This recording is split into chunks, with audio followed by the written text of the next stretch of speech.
Okay, this is very exciting. So we've managed to keep a pretty good audience for a later panel. So let's get right to it.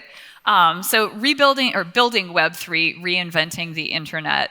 It's kind of interesting title. So let's look at, since we are in a little bit of a crypto winter, how do you think Web3 is doing as of now? And where has the crypto winter affected it most or least? Dovey, do you want to start?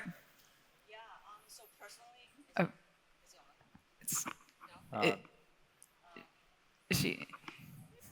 Is her mic on? Okay. Yeah, so Santiago, do you want to go? I guess is this on? Yeah. So the state of Web3, I think the nice thing about bear markets is it gives us time to reflect on the things that we didn't get right in the last cycle. And I think it gives us time to patch up certain deficits, including a lot of infrastructure that had to be built, hasn't been built. And I think we're in a state where we found some killer use cases. I think DeFi early on was the first killer use case of Ethereum. Then really encouraging to see gaming like Axie in its very rudimentary form, I think really showed probably like the email moment of this industry, which is like a lot of people kind of don't really use DeFi, don't want to use it directly. It's kind of daunting, but everyone understands collecting, everyone loves collecting. So NFTs and gaming, I think, are really the killer use case, the email moment of this industry, where it really sets us up to onboard millions, potentially billions of users. Now, the nice thing about now is it gives us time to build that infrastructure, that scalability solutions to support, the next wave of users that are going to come on in the next cycle. Okay, makes sense. Joey, what do you think? Yeah, I agree with that. I would also echo the infrastructure point. I think if you look at kind of what we're going to go into for the next bull market, I think we'll kind of finally have the infrastructure to actually scale. In prior bull markets, we were kind of always just like hitting up against capacity limits. And if you look at the stuff that's built today, whether it's things like Solana, things like layer 2s on top of Ethereum, like Arbitrum or Starkware, you have all these different solutions for different kind of potential use cases where this will be the first cycle, over the coming years where you can launch a decentralized app and not really face scalability limits. Obviously, if you're a game and you get like 10 million users, you're still going to hit scale limits, but that's a good problem to have. Mm-hmm. Okay, Alex, what do you think? Yeah. I think it's sort of a tale of two cities. On the one hand, I'll say the negative part. Like, if you look at the numbers, all the charts in like dollar terms, DeFi, TVL, transaction volumes on NFT marketplaces. Obviously, everything is like down horrendous, right? The one thing I think is pretty interesting is on the other side of the house. If you look at a lot of these same charts, but in like crypto denominations, so you look at like the amount of ETH or stable coins in DeFi. You look at like just the raw amounts that are going into stable coins. We actually are, we're not at the growth levels of last year or something like that, right? Where DeFi grew like 30x in 2020 and another 10 or 15x in 21. But we're up, like we're sort of moderately up actually. And what that tells me, which is nice, like I've been investing. A lot of us we've been investing in crypto for like years and years, like 9 years or so. For me, this is the first time I think where we're in this bear market, and at least like actual usage of crypto, as opposed to just people holding it. Is up. So, the wealth obviously has gone down significantly, but the number of people who I think are really using the stuff is still up on the year, which I find quite reassuring. Yeah. Yep. Yeah, so I personally really don't like about the term like Web3. So I probably talk about it on Twitter a lot because I think the underlying tone when we talk about Web3 is like, okay, just think about when the beginning of the internet, are we referring to internet as telecommunication 2.0? Like even though internet is actually built on telecommunication, right?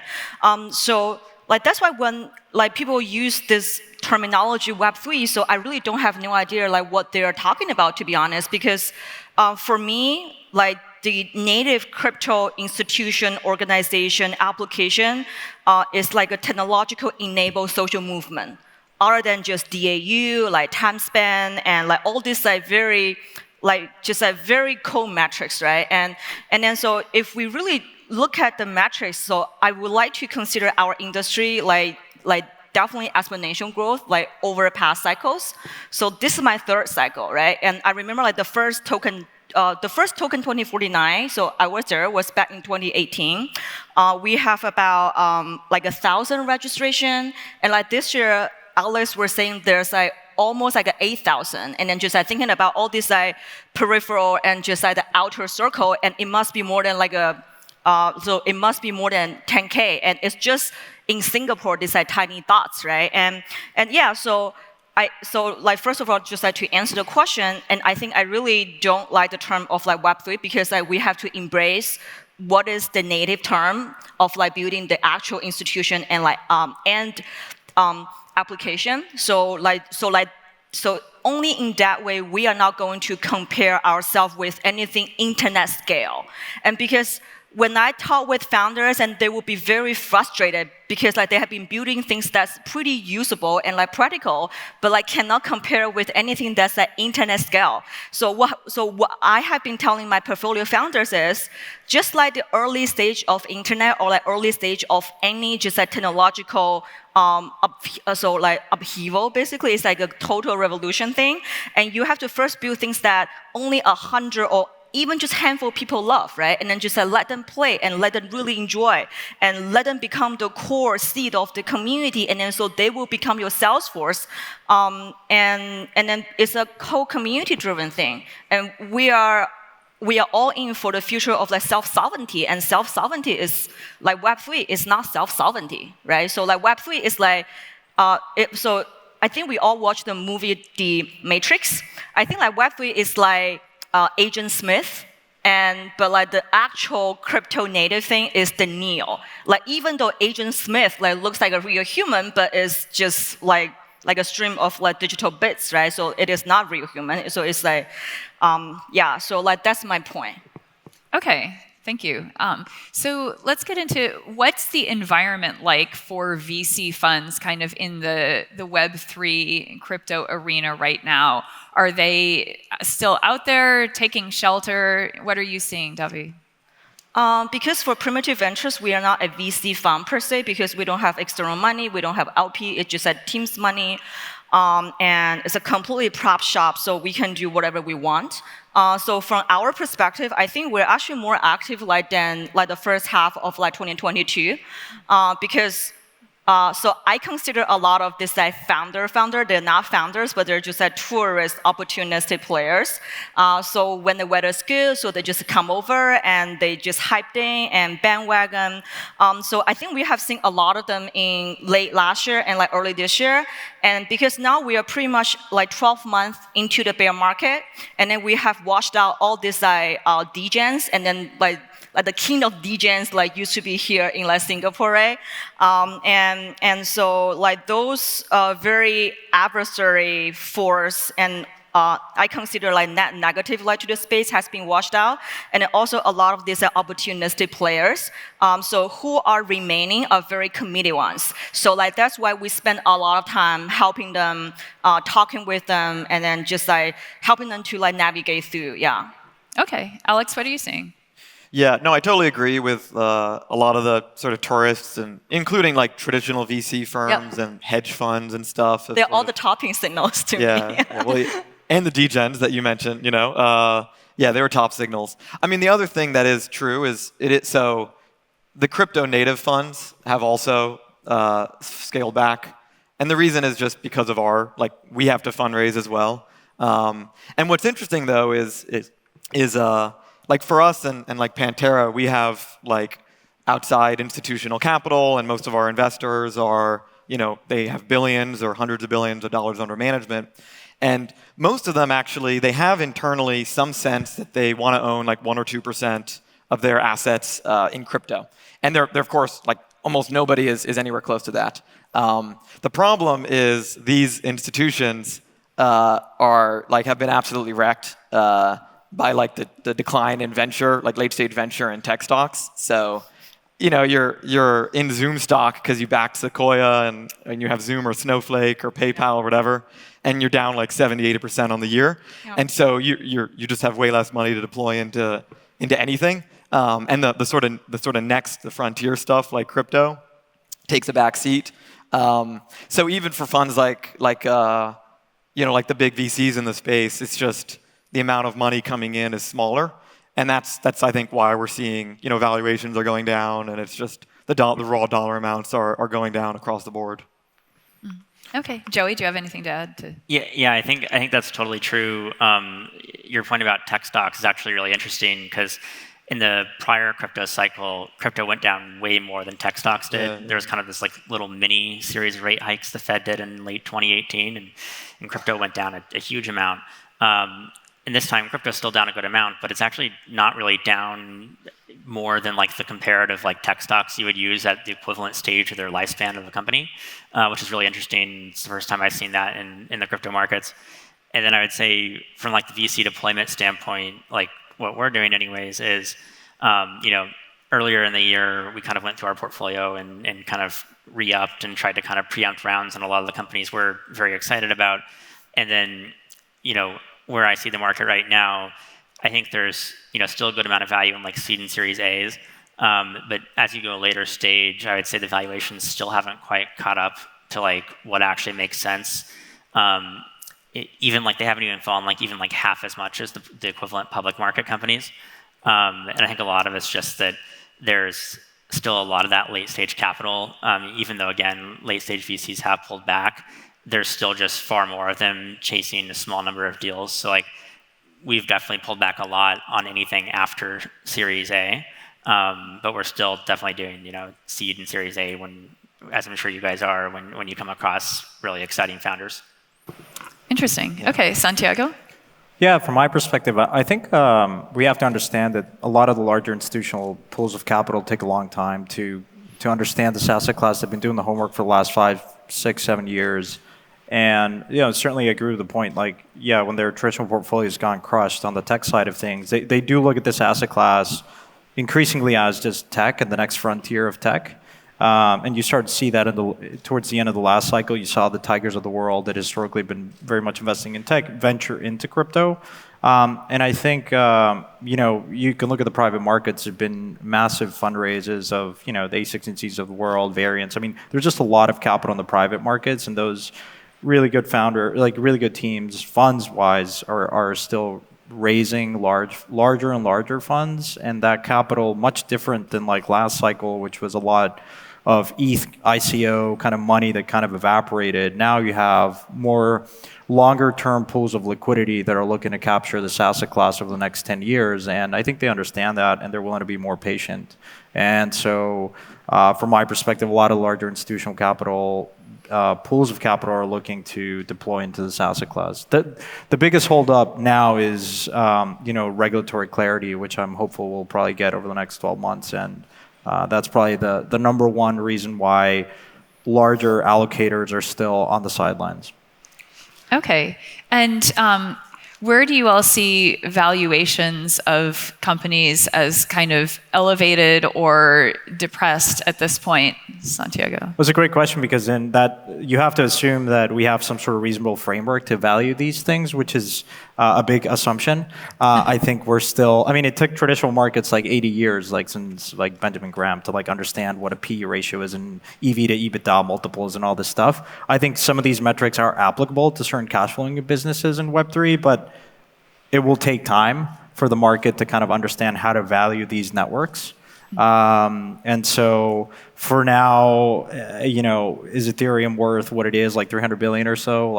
The next settlement layer of the internet? Well, you could argue that it's grossly undervalued, or you could argue that it's very overvalued based on users or what have you. But I think it will probably take the next 10, 20 years to construct certain valuation frameworks for this asset class. And looking at the peak valuations for a lot of these businesses is also kind of anchoring to that is probably not the right way to think about this, because a lot of them will probably not recover to the peaks that we saw in the last cycle.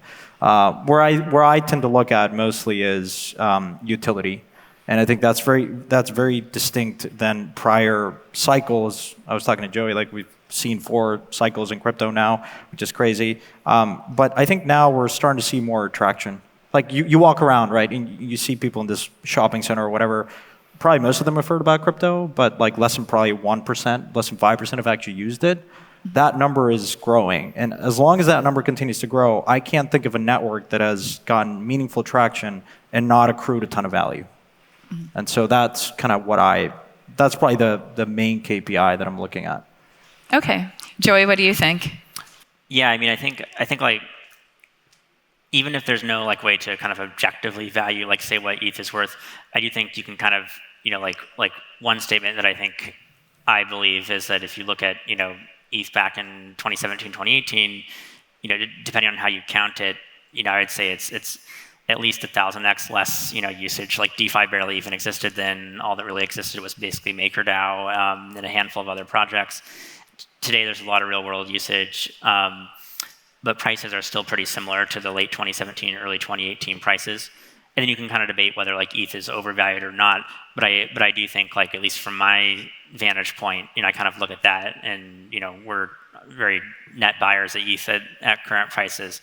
I think it's much more difficult to value the public markets than the private markets in crypto, because if you're looking at like an equity deal, a lot of these look much more like traditional businesses where you kind of can do a lot of traditional valuation. Valuing tokens is a different ballgame and it's much more difficult. But on the equity side, I would say we've seen valuations for seed deals come down a lot. Valuations for Series A deals have come down a lot as well. You'll still do see these kind of like pockets of deals where they raised like a $50 million round, pre-revenue, and you're like, what's going on? Like, this doesn't make any sense. It's like when Elon raised money for Neuralink, he actually had trouble raising money in Silicon Valley and did a lot of the round himself. And that's like Elon Musk, who's, if you think repeat founder who you want to back again, Elon's probably the first one that would come to mind. And you have so much overcrowding, I would say, still on the equity side in crypto, especially on the later stage deals where it's like easy to understand, like it's like a cookie cutter SaaS business. You still have a lot of traditional VCs just writing huge checks into it because they're like, well, we got to get some crypto exposure. It's only 30 basis points of our fund, and it's a great way to get exposure, but they're probably overpaying. And my view is a portfolio of those assets would probably underperform, but that's just my 2 cents. Yeah, I mean, to that point, like, one thing that was interesting is that there was this massive overhang of capital, which I don't know how you guys have been like trying to play it, but for us, like, like $10 billion was raised in like a month, like right before Terra collapsed and all the bad, the bottom fell out of the market. So there was this like couple month period, which I think really only just ended recently, where there's like $10 billion of capital that needs to find something to invest in. And, you had these big monster rounds like Aptos and Sui and Layer Zero and probably a bunch more that I'm forgetting, FTX and stuff. And yet while like crypto was just like Bitcoin was falling in half or falling in like a third.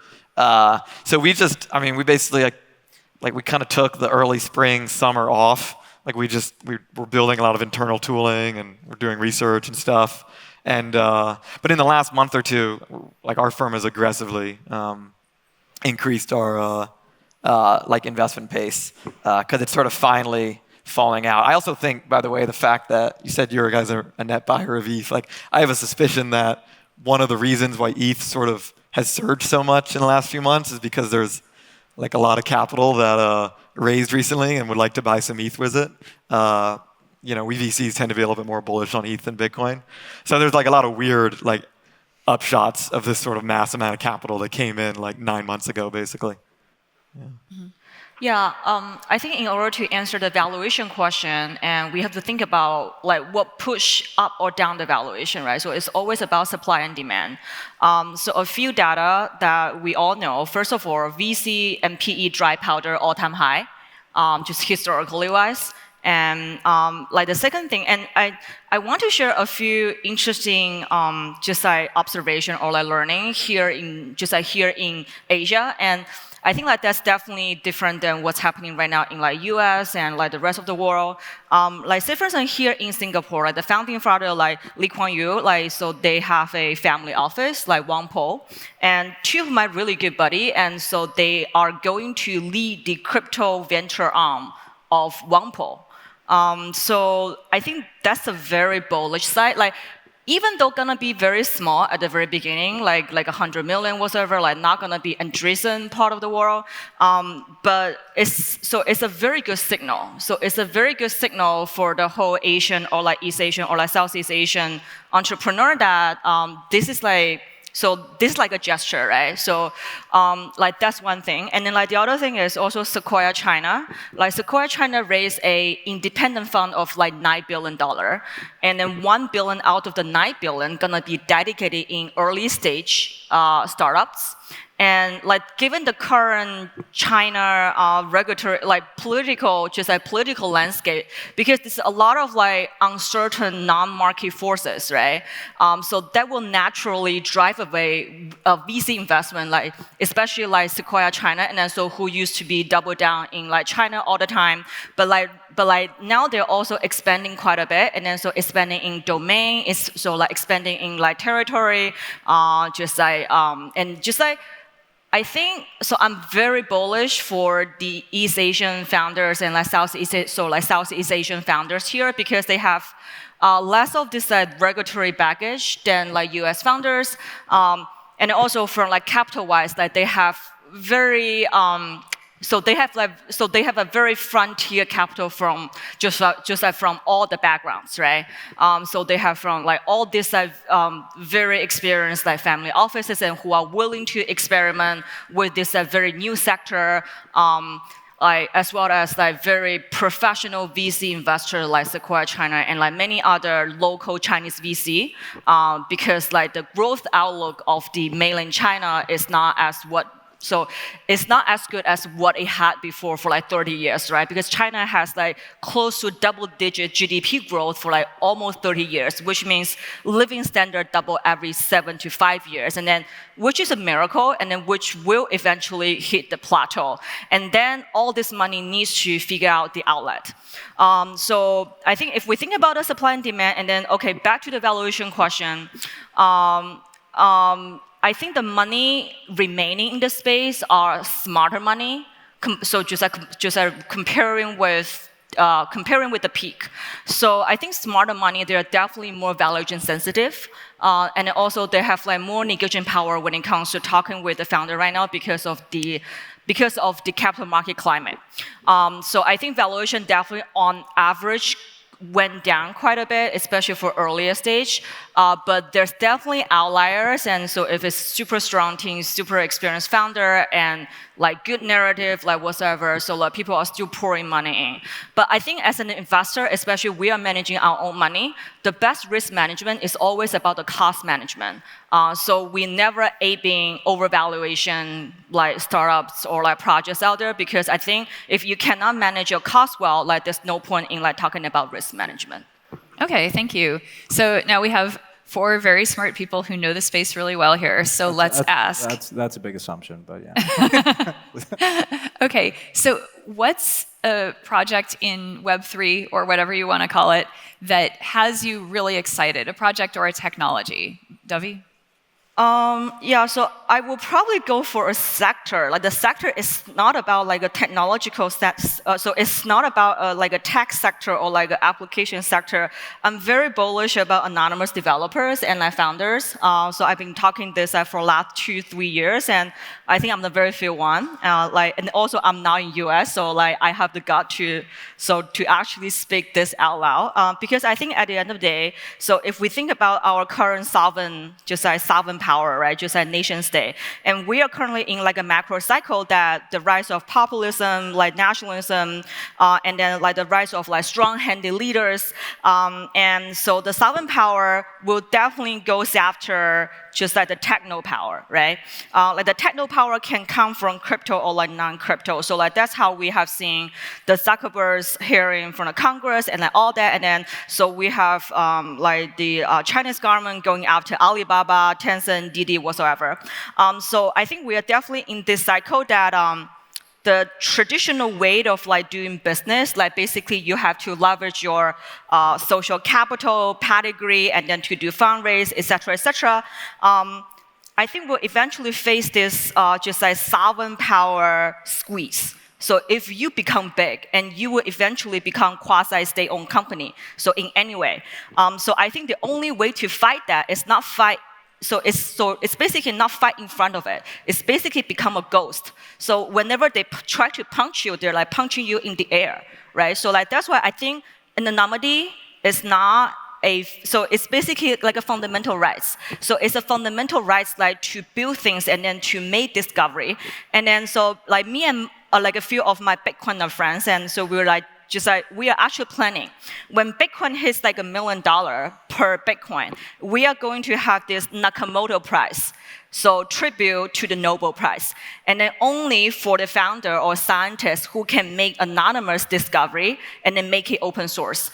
Some of my anonymous portfolio has been doing really well for the past few years, like GMX, and now it's the biggest L2 perpetual swap and derivative trading platform, and generating fees more than Bitcoin, Aave, like even Uniswaps, and then only built by 2 developers. And LooksRare right now is the second largest NFT marketplace, and then only 20 full-time employees. No, like 10 full-time and then 10 community members. And versus like OpenSea probably has 500, 300, I guess, at least.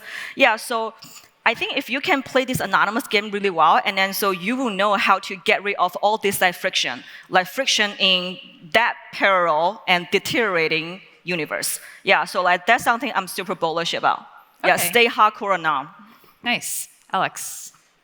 That was inspiring. I'm going to say the opposite, unfortunately. I mean, those are great, but I do think we're sort of moving into like the deployment phase of crypto, where we've built all this infrastructure and we're ready to sort of move it into the real world.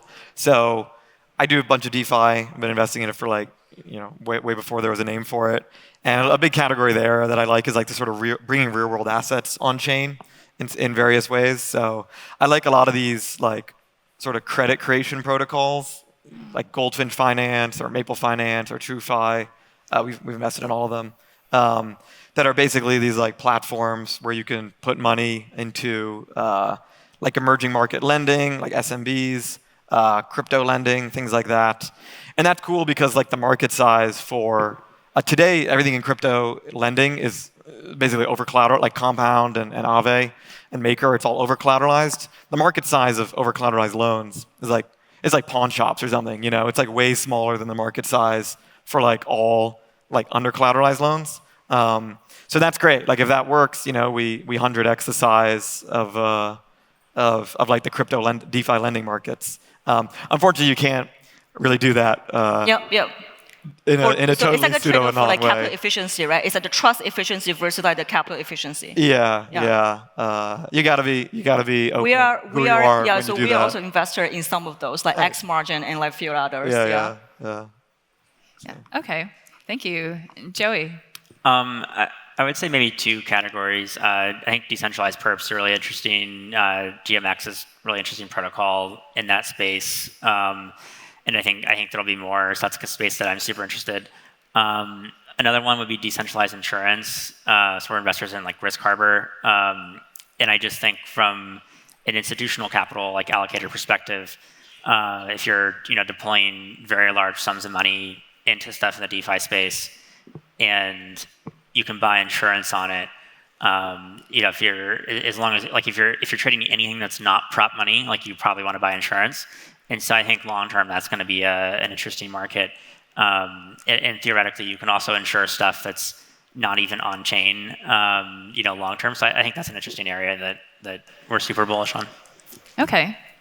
Yeah, I think like I was an early investor in DeFi, and Parify I think was the first focused fund like thematically in DeFi, which I think is still very much a killer use case. The problem is most people don't come and are using these protocols.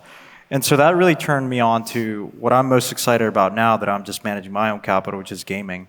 Because I think gaming makes crypto very relatable. I think it's a massive market, it's a massive category. And if you look at a game like Axie, it's not very immersive. It's not great in many ways. And credit to, I love what they're doing. But a game like that and the traction that it got over, it really is telling you how big this category is going to be.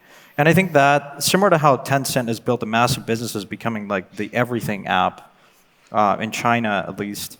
I think that's my thesis is there's going to be a game out there that is very immersive, that has all the elements of Web3, that is a feature parity with a Web2 game, like a World of Warcraft or a Call of Duty, and onboards millions, potentially billions of users into the space. And I think the operating assumption is like humans will not change their behavior and will not like set up MetaMask and fund the wallet and do all this stuff that we beta testers here are doing. But in many ways, I think a lot of these games are like the Trojan horse strategy where a user just goes there because the game is fun to play, which we haven't really seen to date. A lot of people that are playing these games are doing it to earn. But I think really immersive games are fun to play and attract spenders, which balance out the economy. And so I think there's going to be a game in the next 3-5 years that is very immersive and very fun to play, and I think onboards, the next wave of users into crypto. And then, on the back end is powered by DeFi, has all the nice elements which have already been built, this entire ecosystem. But they may never even realize that they're using Web3, much to like the point that Dovey was saying. This idea that we talk about crypto is kind of going to go away at some point. Where before you would have thought, oh, it's an internet business and it's a non-internet business. Well, now every business leverages the internet as kind of the operating standard for their communication, for email, what have you. And I think in a similar manner, you can look at your smartphone now, and probably the same apps that you have now, many of which don't use crypto, will use it at some point. Why? Because the only reason why tech gets adopted, it's faster, it's better, it's cheaper. We're fulfilling 2 out of 3 properties now. But I think that's where the value prop and the selling point to users right now is broken. No one is going to use MetaMask, manage their own keys, be their own bank. That's not realistic. I think there are really nice properties of Web3 that will be appreciated by aggregators, by users, but they may not even realize that they're using crypto. And I think that's kind of the end state where we, as a founder, as investors, should work towards, which is we need to build killer applications. And I think games are, in my estimation, kind of the fastest scaling, most interesting business models out there that probably will be like the email moment of this industry. Okay, thank you. And now we have very little time, so I'm going to put you all on the spot and ask for sort of a one-sentence takeaway for the audience on Web3. Santiago. It is the next operating standard for any business and the most exciting socioeconomic transformation since the Industrial Revolution. Wow, nice. Joey. I would kind of echo your comments at the beginning. I think like a lot of the stuff people associate with Web3 is actually probably not going to like get traction or work. Like a lot of the decentralized social media stuff, like I'm relatively bearish on that. But I do think crypto more broadly, and things like the stuff in the gaming space, the DeFi space, like these are areas where the use cases and the benefits are very obvious. Like DeFi lets you do financial transactions 24/7 globally, no bank holidays, very low fees. If you're playing a game like Final Fantasy or World of Warcraft and it's a massive MMO, it just makes inherent sense for that in-game economy, which is already like sort of pseudo-financialized anyways, to exist as part of crypto rails long term. And so that would be my answers. I think it's going to kind of permeate everything, but people will probably drop the term Web3. Okay, Alex. Yeah, I mean, when I think back to like when I was on like speaking at panels like 4 years ago in 18, 19, it was a lot more desperate than now. Like you were talking about the merge, which took years, and all this infrastructure. POS versus POW. Yeah, we're like, hopefully there'll be some use cases of crypto. Like, look at all this cool tech we've invested billions into. And now there's like dozens of use cases of crypto that have real traction. And a lot of the prices, I think, is coming from sort of macro factors, just crashes of tech stocks and things like that. Whereas, people still build, and there's like dozens of tokens out there that have like genuine traction and network effects and things like that. So it's pretty impressive, Okay. Last word, Yeah, and I think for me, like so I'm still like I myself, I'm still exploring like what like Web3 is, like even though I really hate the term. But I want to just share some learning with the founders. Just like if you are going to build something crypto native or like whatever Web3, right? So I still remember the feeling that I got my first iPhone 3GS, I bet 12, 13 years ago when I was a sophomore in like college, and the feeling is weird. It's weird but fun, right? So I think for anything that's like super, super early stage and just like you have to build something just like that. So it's just the same experience. So I had a very similar feeling when I had my first Bitcoin transaction, and I had first MetaMask like installation, and I had my first like Uniswap like swap, right? And then so it's the same feeling that just like that clicks me, that weird and fun feeling. And so like that's why my just like key learning for the founders and then who are committed for the spaces, stay low ego, high aspirational, and then be weird, and then have fun. Okay, great. Thank you all so much. And now we'll give it back to our moderator.